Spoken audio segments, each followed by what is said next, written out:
नमस्कार, आप देख रहे हैं स्टार न्यूज प्लस। मैं हूं आपके साथ अमृता कंचन। आइए रुख करते हैं खबरों की ओर। तब तक बने रहे स्टार न्यूज प्लस पर मेरे साथ।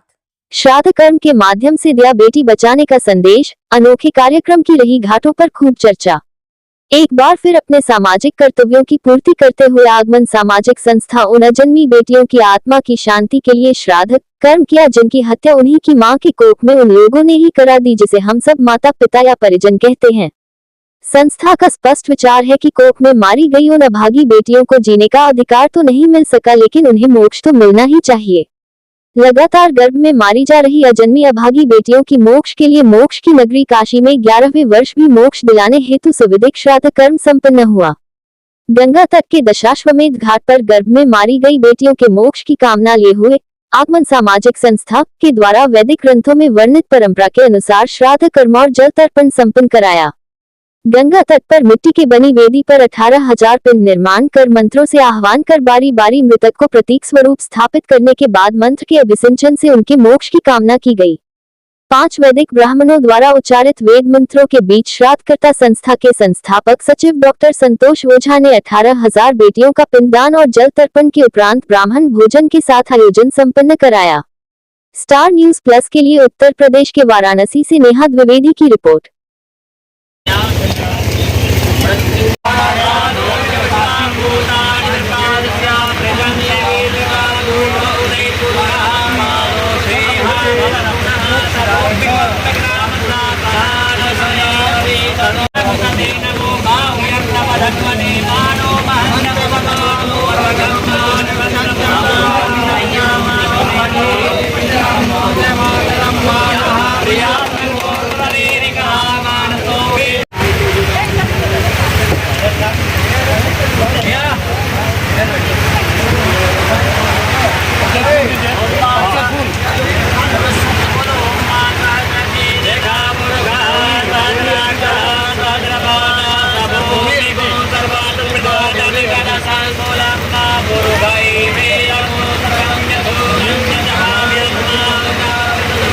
जी, मैं पंडित दिनेश शंकर दुबे।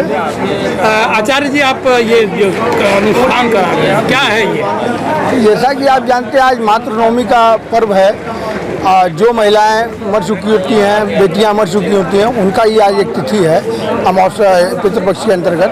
तो आगमन संस्था के द्वारा विगत 11 वर्षों से जो अजन्मी कन्याएं, बेटियां जिनके माँ बाप कभी उनको पूछते नहीं हैं, जो गर्भ में मर चुकी हैं, उनके निमित्त ये पिंडदान हो रहा है। और आज मातृनवमी तिथि चूँकि महिलाओं के लिए विशेष बनाया गया है, तो आज उनका ये दिन है। तो उनके नाम से हर साल कभी 15,000 कभी 2,500 की संख्या में करते हैं। आज 87,000 पिंडदान उनके नाम से हो चुका है। आज जो 18,000 20,000 होगा, मिला के लाख की संख्या में हो जाएंगी। जो आत्माएं अतृप्त हैं, जिनके परिवार वाले उनको पिंड जल नहीं देते हैं, अकारणवश उनको नहीं पता है कि क्या हुआ क्या नहीं, उनके लिए ये आगमन ने एक ठाना है कि बेटियों को संभल करना है, ताकत देना है, मृतक आत्माओं की शांति देना है। ये उन्हीं के नाम से आज महापर्व है, महापिंडदान हो रहा है काशी में। देखिए, संतोष ओझा हमारा नाम है, आगमन संस्था के हम संस्थापक हैं और विगत 11 सालों से ये कहा जाए कि ये 11वां साल है हम लोग तर्पण कर रहे हैं। इस तर्पण और श्राद्ध कर्म के पीछे का जो मकसद है, वो साफ मकसद हम लोगों का ये है कि जो बेटियां मारी जा रही हैं, जिन्हें बोझ समझा जा रहा है, वो बोझ नहीं है। सबसे जो दुर्भाग्य की बात है कि आमतौर पर लोग ये समझ के चलते हैं कि ये एक सिंपल ऑपरेशन है, लेकिन वो बेटियां जब बड़ी होती हैं तो वो पितृरूप की जगह प्रेत रूप धारण करती हैं और वो परिवार के परेशानी का वजह बनता है। तो हम लोग इसके माध्यम से ये संदेश देना चाहते हैं कि बेटियों को न मारे, बेटियों को समय दें। बेटियां चांद तारों तक अब पहुंची हैं और बहुत आगे गई हैं, तो समझा जा सकता है कि उनका संबल होना चाहिए। हम लोग इस बार 18,000 बेटियों को कर रहे हैं और इस तरह 11वें साल ये संख्या पूरी 1,01,000 हो जाएगा। इसके आचार्य दिनेश शंकर दुबे जी होते हैं, स्थान दशाश्वमेध घाट होता है और जो सानिध्य हम लोगों को प्राप्त होता है वो बाबू महाराज का प्राप्त होता है। तो समझ सकते हैं कि दिनेश दुबे जी जहाँ पूजा संपन्न कराते हैं अपने 5 वैदिक ब्राह्मणों के द्वारा, वही बाकी के लोग सहयोग में रहते हैं। परिचय सीताराम पाठक। आचार्य जी, क्या है इस पूजा में आप भी शामिल हैं? इसमें जो क्या पूजा का क्रम है, हम ये आपसे जानते हैं। पूजा का क्रम जो अजन्मी कन्याएं हैं उनके निमित्त पिंडदान बनाया जाता है। फिर उन पिंडदानों में उन कन्याओं का आवाहन होता है।